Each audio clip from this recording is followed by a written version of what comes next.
Boum les gars, comment ça va? J'espère que vous allez bien. Bienvenue, on est ensemble, JT Box. Les gars, j'aimerais bien qu'on parle un peu qu'on revienne sur la vision globale de Michel Soro contre Bakary Samaké. Alors, on a eu un appel des prospects boxeurs français. Ça a commencé par Souleymane Mohamedi, qui a fait un appel à Milan Prat. Ensuite, on a eu Mustapha Zaouch aussi.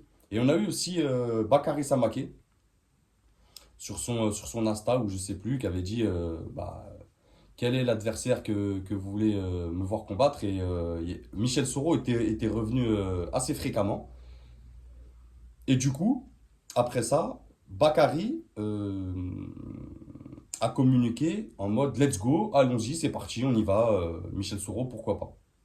Ce à quoi Michel Soro a répondu, genre un jour après, il a dit pourquoi pas, let's go, ça ferait un beau combat franco-français. Il a toujours aimé les combats franco-français de toute façon, Michel. On l'a reçu sur la chaîne, les gars. Pour ceux qui veulent aller voir l'interview, elle est dispo. Et j'aimerais qu'on parle un peu de la vision globale, niveau médiatique, niveau qui en sortira vainqueur de ce combat. On a d'un côté Michel Soro, qui était inactif depuis plus d'un an, qui a combattu récemment, qui a gagné au deuxième ou troisième round, je sais plus. Un combat pas facile parce qu'aucun combat n'est facile, mais un combat où il était nettement au-dessus. Et il nous a montré qu'à 36 ans, bientôt 37, il a encore cette fraîcheur physique. C'est encore un très haut niveau international. Ça, les passionnés, les gars, sur la chaîne, on le sait entre nous, il sera favori.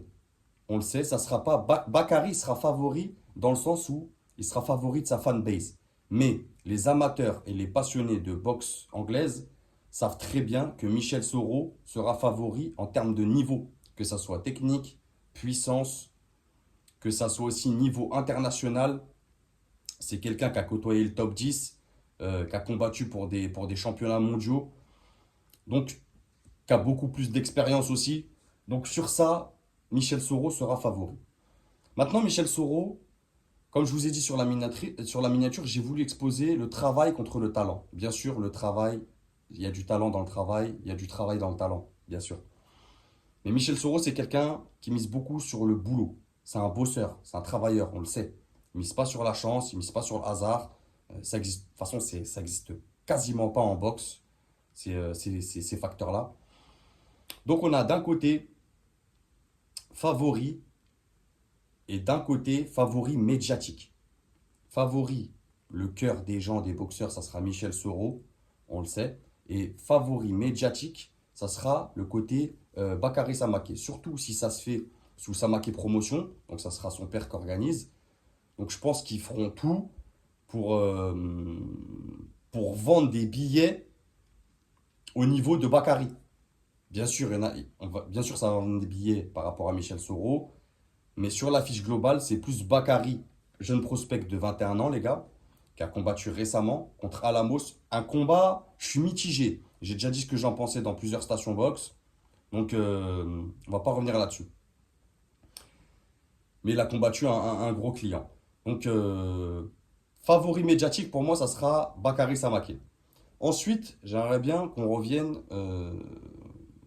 comme je vous ai dit, on va parler de l'aspect global. Je ne vais pas faire un prono, on va pas rentrer dans la technique un peu vraiment, mais juste en parler de loin parce que de toute façon, le combat, je pense qu'il n'aura pas lieu en 2024. Parce que là, Bakary, si on pense en termes d'intelligence de business, il a combattu, il est monté de catégorie, il a combattu chez les poids moyens. Donc s'il combat Michel Soro, ça sera un super Walter. Donc je ne le vois pas redescendre direct cutter, sachant qu'à mon avis, il a déjà du mal à cutter. Aller chercher un Michel Soro chez les super Walter tout de suite.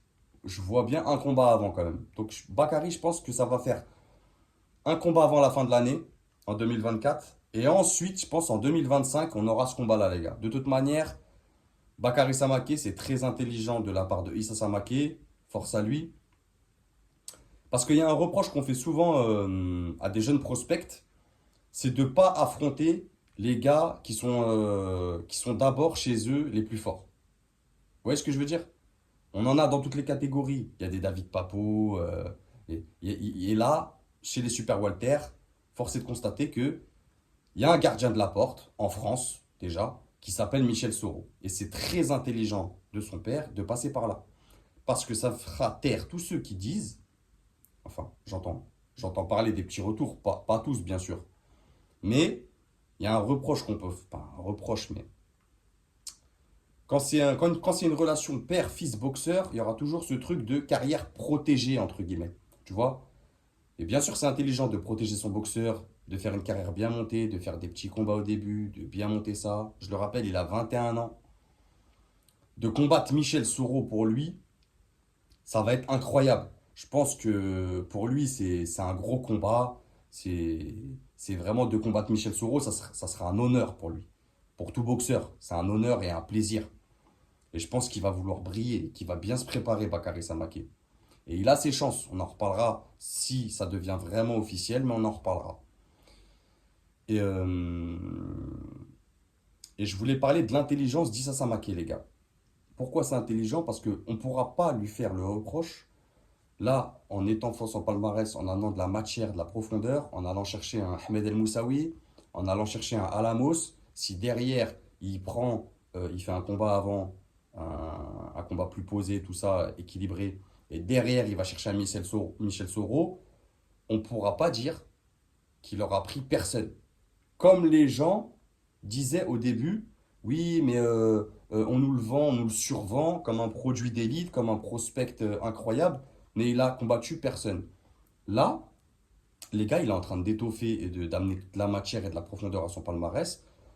En prenant Ahmed El Moussaoui et Alamos, pour moi, on ne peut plus déjà considérer qu'il ait pris personne. Ça veut dire qu'il a fait deux gros combats, il a montré qu'il les a gagnés, il a montré qu'il progressait, qu'il est encore en marge de progression. Je pense encore 2 ans de progression. Après, il va trouver son poids, sa stabilité, tout ça. Parce que c'est quelqu'un qui fait de la boxe depuis tout petit, donc il sait ce qu'il fait. Très bien entouré. Et pour Michel Soro, c'est intelligent aussi, dans le sens où, dans l'interview que j'ai eue avec lui, il nous disait qu'il voulait faire que des grosses échéances, des gros challenges. Et pour lui, je pense que en France, en tout cas, Bakary Samaké, dans sa catégorie, les super Walter, ça représente le plus gros challenge. Déjà, ça va lui amener de la visu médiatique. Tous les boxeurs en ont besoin. Même quand on a plus, il n'y en a jamais assez de la médiatisation. Surtout en France, pour la boxe anglaise. Et en plus, Michel, il doit se dire, je pense, c'est un prospect. Donc il a tout à prouver face à moi. Tu vois, je pense pas que Michel Soro, c'est quelqu'un de très intelligent dans sa boxe. Donc je pense pas qu'il y va en mode je suis plus fort que lui, je risque rien. Je pense qu'il doit se dire il est pas prêt pour moi. Donc pour lui, il doit pas le voir comme un risque, surtout au niveau du punch. On sait que Bakary, c'est pas un puncher, ça va plutôt être un technicien défensif, contre aussi. Et il sait que son arme, le punch, l'expérience, c'est de son côté, Michel. Donc pour lui, il aura l'avantage physique puissance.